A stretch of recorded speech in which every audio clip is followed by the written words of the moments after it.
Kanye West recently sat down with Nick Cannon, who as of late has had his own issues with the general public, and on the show they covered a lot of ground. Kanye talks about everything from his journey to becoming part owner of Gap, and he goes into detail about how a higher power told him to interrupt Taylor Swift at the VMAs. Make sure you got some carpet cleaner nearby, folks, cause we're about to spill some tea. Welcome back to InformOverload. I'm your host and bacon overlord Johnny Rogers, and you're watching the #1 tea-spilling entertainment news show on the internet. Before we kick this video off though, if you want to see more videos about what your favorite influencers are up to lately, just tap that playlist in the corner of your screen. Also, if you want to be notified whenever we post new content, you gotta smash that subscribe button and ring that notification bell. Now without any further delay, let's get right into today's story. I've officially become your Kanye correspondent on this channel, and man do we ever have some yay tea for you all to enjoy. I mentioned in my previous video that the whole Kanye West and Taylor Swift incident at the VMAs happened 10 years ago, and I was wrong, by the way. This incident took place on September 13th, 2009, which means it's almost been 11 years at this point. Yet even though it's been more than a decade, Kanye continues to shade Taylor along with his wife doing illegal things like releasing phone call conversations without the other person's consent. Now this story has gotten even crazier, with Kanye actually claiming that God told him to interrupt Taylor Swift. To refresh your memory of the event, allow me to cover some of the key details.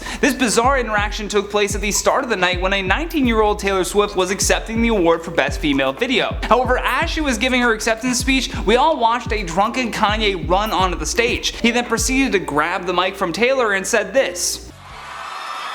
Yo, Taylor, I'm really happy for you. I'm gonna let you finish. But Beyonce had one of the best videos of all time. Now before we get into more of the details of what Kanye attributed to this event, let's check with Taylor, shall we? Swift offered up more of her own insights of the incident when she shared a diary entry about that night in the deluxe edition of her 2019 album called Lover. In the entry she writes, the things that can change in a week. Let's just say if you had told me that Kanye West would have been the #1 focus of my week, the media, and my part in the VMAs, I would have looked at you cross-eyed. If you had have told me that I would win the award I was nominated for, I wouldn't have believed you. And if you had have told me that one of the biggest stars in music was going to jump on stage and announce that he thought I shouldn't have won on live television, I would have said that stuff doesn't really happen in real life. Well, apparently it does. So from Taylor's perspective, God was not giving her any heads up that this was going to happen. I mean, it seems like God has a bizarre sense of humor, or maybe Kanye is still making excuses for this. While appearing on Nick Cannon's podcast called Cannon's Class, Kanye West had this to say. Other than this information, and we have this right now, so that means he wants me to say this now. If God didn't want me to run on stage and say Beyonce had the best video, he would have sat me in the front row.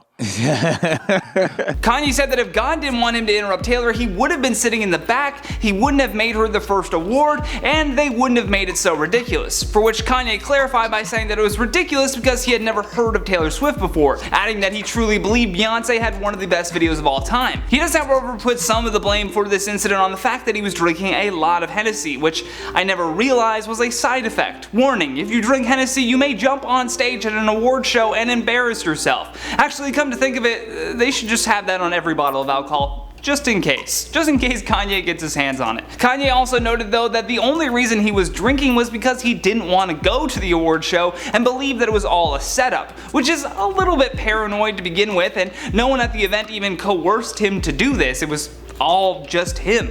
It doesn't matter if a higher power actually told Kanye to do this or not. After these events took place, it sparked this never-ending feud in the music industry, with Kanye further stoking those flames when he released his song titled Famous in 2016, which was all about how Taylor Swift should be grateful because he made her famous. He then claimed that she gave him permission to use her name in the lyrics, but after we all heard the phone call, we realized that he left a lot of information out on that phone call. After Kanye was hospitalized in 2016, he turned to the Bible for more guidance, which is why we've witnessed Mr. West excusing his own actions by claiming that God had been guiding him this whole time. He also mentions this moment of him coming to God during the Nick Cannon podcast. More specifically, he said, God brought me to my knees multiple times. The first time that I was put into the hospital in 2016, I actually started reading the Bible. That was part of what God hit me with. You know, God has a calling on all of us and he uses us in different ways. That's a weird way for God to use you, bro. That's all I'm saying. That's a weird way for him to use you. Seems a little petty. Maybe God's just not a Taylor Swift fan. Have we ever thought of that? With that though, let's check out some of your comments from the video titled Mariah Carey finally addresses controversial Ellen appearance. Snowball323 says this was a ridiculous, completely unfair thing for Ellen to do and was a huge indicator for her true nature. Weird how people just seem to gloss over it at the time. It's not that weird for people to gloss over because, as I said in the video, people in Hollywood are more concerned with professional relationships than they are with humanity. Hollywood built this weird bubble where people just smile and nod when they're being disrespected because they don't want to tarnish that relationship. You know, instead of speaking your truth and just being honest. Andy McKett says this was fully disrespectful and Ellen isn't the only one that does this. Grandparents, aunts, and uncles think that just because a family member is pregnant, they think they have permission to spread it around the world when the person confides in them.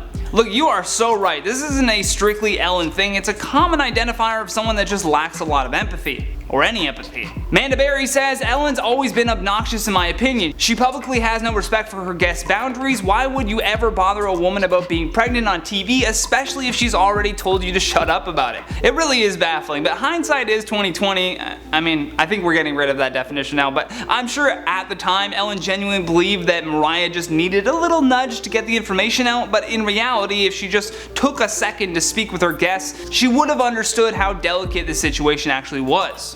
McDonald says Ellen takes things way too far.